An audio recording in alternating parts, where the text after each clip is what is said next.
मोरी चढ़ती जवानी लती गाड़ दी है पूरा रे मैं बदला ली हूँ अदालत। बोलो मंच पर सिर पहुंचे। मोरे भारे जवानी लती गाड़ दी है पूरा रे मैं बदला ले हूँ अदालत। हे कृष्णा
शेखर भैया बचा ले दादा, बचा ले बाबू, बचा ले बाबा।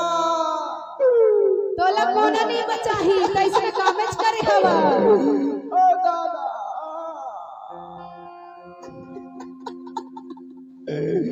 मोर पूरा छर्रा कटोरी टूट गए बाबू। अभी तो इतने टूटे है, अभी तो मोर हाथ बाचे है टूटे ला तो मोर डबल रोटी सगला चरपट हो गए दादा दादा। देखा था हाय हाय हाय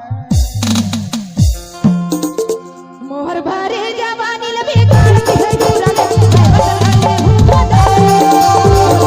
जवानी लबे गाड़ी है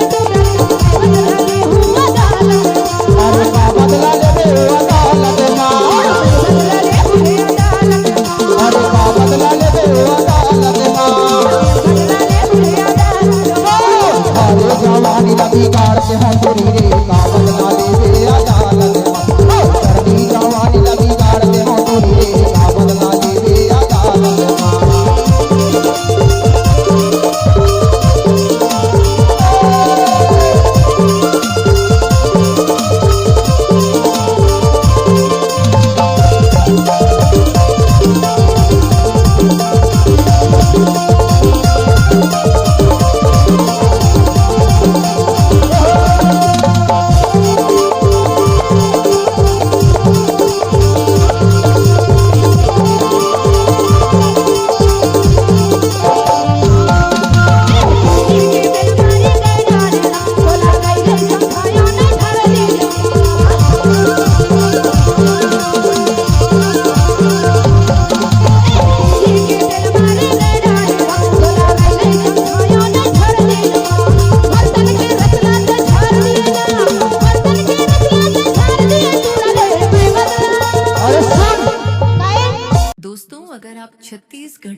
ऑर्केस्ट्रा गाना पसंद करते हैं तो हमारे YouTube चैनल केशव केवट ब्लॉग को सब्सक्राइब जरूर करें और भी नए नए वीडियो ऑडियो देखने के लिए हमें सपोर्ट बनाए रखें।